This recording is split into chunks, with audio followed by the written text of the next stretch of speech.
Hello student, પારો ક્લાસીસમાં આજે ફરીથી તમારું સ્વાગત છે.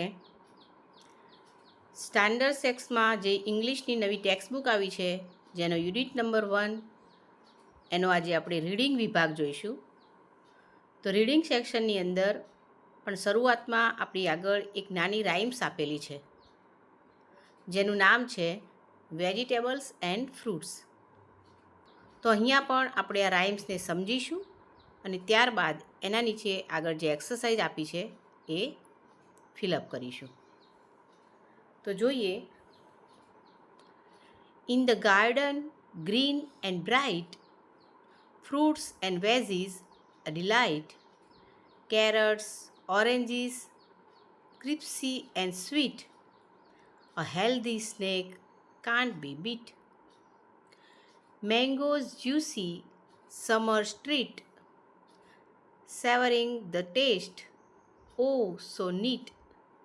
Bananas yellow, full of might, give us energy day and night.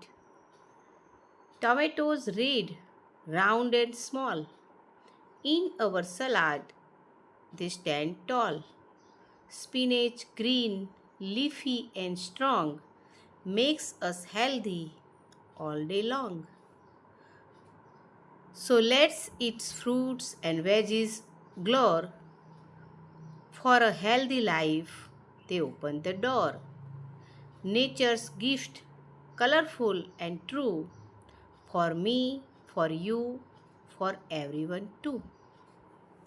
તો સરસ મજાની એક રાઇમ્સ આપી છે, જેમાં ફ્રૂટ્સ વેજીટેબલ્સની વાત કરવામાં આવી છે, એમના ફાયદા જણાવ્યા છે. આ રાઇમ્સના આધારે નીચે જોઈએ એક એક્સરસાઇઝ આપેલી છે, જે બ્લેન્ક્સ આપી છે એને સમજીને તમારે ટેક્સ્ટબુકમાં ફિલઅપ કરવાનું છે. Fill in the blanks with the most appropriate word given in the bracket and recite the stanzas. ઉપર જે સ્ટાન્ઝાસ એટલે કે જે રાઇમ્સ આપી છે એના આધારે એનો અભ્યાસ કરીને બ્રેકેટમાં જે વર્ડ્સ આપ્યા છે એના આધારે નીચે બ્લેન્ક્સ તમારે ભરવાની છે. આગળ જોઈશું રીડ ધ સ્ટોરી. નેક્સ્ટ સરસ મજાની એક સ્ટોરી આપી છે, પીટર ધ ઈટર. શું નામ છે સ્ટોરીનું? Peter the eater. તો ચાલો જોઈએ, આપણે એનું રીડિંગ કરીશું અને સાથે સાથે સમજીશું. Once Peter goes to a doctor and complains that he has a stomachache. The doctor inquires of him. જો ચિત્રમાં બતાવ્યું છે ડૉક્ટર અને સામે જે છોકરો ઊભો છે એનું નામ છે પીટર. તો એકવાર પીટર ડૉક્ટર જોડે જાય છે અને પોતાને જે પેટનો દુખાવો છે એની વાત કરે છે, અને પછી પીટર અને ડૉક્ટર વચ્ચે વાતચીત થાય છે. Doctor said, "Hello Peter, how are you?" Peter said, "Not so well, sir." Doctor said, "What is wrong with you, Peter?" Peter says, "Sir, I have a severe stomachache." Doctor said, "What did you eat last night?" Peter says, "Sir, I had only 3 sandwiches." Doctor said, "At what time?" Peter said, "At 10 o'clock." Doctor said, "Why so late?" Peter said, "Because there were some guests at home and my mother prepared dosa first for them." Doctor said, "Did you eat any dosa?" Peter said, "Sir, I don't like dosa much, so I took only 2 dosas." તો અહીંયા જુઓ તમે, Peter અને doctor વચ્ચેની જે વાતચીત છે એમાં ડૉક્ટર એને જે પ્રશ્નોત્તરી કરે છે અને પીટર એના આન્સર આપે છે. પીટરને જે પેટમાં દુખે છે એના માટે ડૉક્ટર એને પૂછે છે કે ગઈ રાત્રે તે શું ખાધું હતું? તો પીટર કહે છે, મેં માત્ર 3 સેન્ડવિચ ખાધા હતા. ત્યારે ડૉક્ટર કહે છે, કેટલા વાગે? તો પીટર એનો ટાઈમ કહે છે કે 10 વાગે રાત્રે. અને પછી ડૉક્ટર એને પૂછે છે કે કેમ આટલું લેટ? તો પીટર એનું કારણ જણાવતા કહે છે કે અમારા ઘરે મહેમાન આવ્યા હતા અને મમ્મીએ ઢોસા બનાવ્યા હતા. તો ડૉક્ટર એને ફરીથી પૂછે છે કે શું તે ઢોસા પણ ખાધા હતા? ત્યારે પીટર જવાબ આપે છે, ડૉક્ટર સાહેબ, ઢોસા તો મને બહુ ભાવતા નથી, એટલે માત્ર મેં 2 જ ઢોસા ખાધા હતા. આગળ જોઈએ. Doctor said, but if you don't like dosa, why did you eat 2 dosas? Peter says, sir, I did so because I had taken only one pizza. We all had snacks in the garden at 7 p.m. so I was very hungry. Doctor કહે છે કે જો તને ઢોસા ભાવતા ના હોય તો પછી 2 ઢોસા કેમ ખાધા? તો પીટર જણાવતા કહે છે કે કારણ કે 7 વાગે ગાર્ડનમાં મેં એક પિઝા ખાધો હતો અને પછી મને ભૂખ લાગી હતી એટલે. So doctor said, what? Had you taken one pizza before you ate dosa? Peter said, yes, sir. Doctor said, so you ate 1 pizza, 2 dosa and 3 sandwich, right? Peter said, yes, sir. Doctor said, then your stomach ache is natural.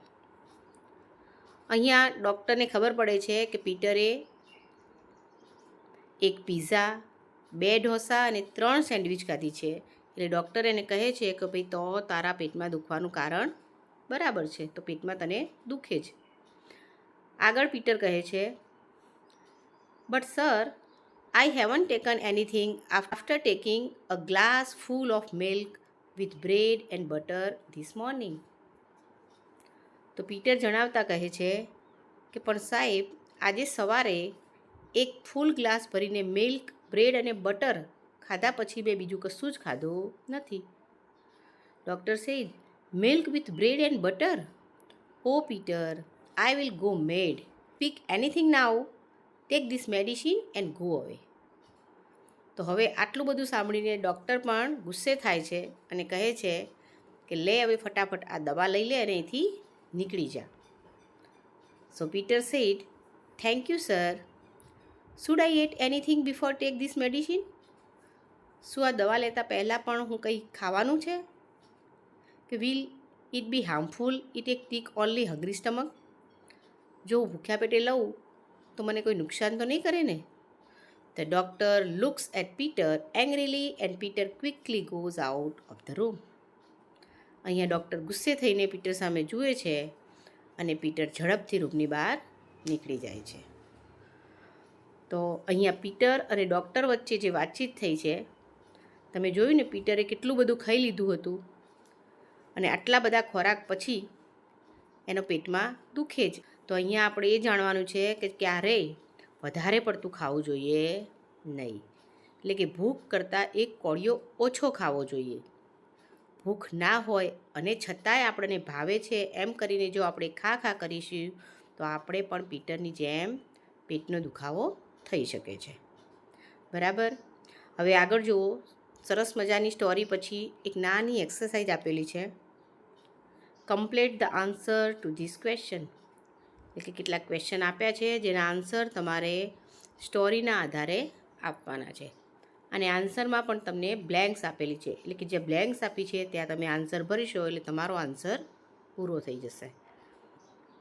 તો આને બરાબર સમજીને તમારે fill up કરવાનું છે. નીચે એક બીજી એક્સરસાઇઝ છે.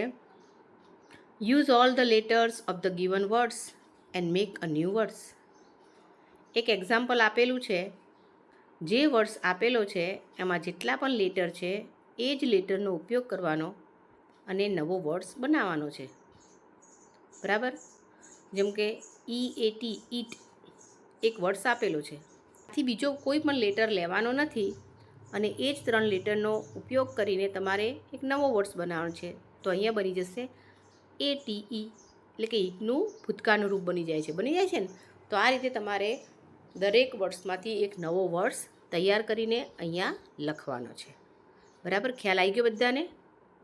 નીચે જોઈએ એક ત્રીજી એક્સરસાઇઝ છે. Strike out the letter M and underline the words in the story. અહીંયા પણ 5 વર્ડ્સ આપેલા છે જેમાંથી તમારે સ્ટ્રાઇક આઉટ કરવાનું છે. એટલે કે એમને કાઢી નાખવાનો છે. બાકીના જે લેટર્સ વધે છે એમાંથી શબ્દ બનાવીને સામે લખવાનો છે. એક્ઝામ્પલ તરીકે જોઈએ તો જો ફર્સ્ટ નંબરમાં આપેલું છે DO, પછી ટ્રિપલ M છે, CTO, પાછો ટ્રિપલ M છે અને R છે.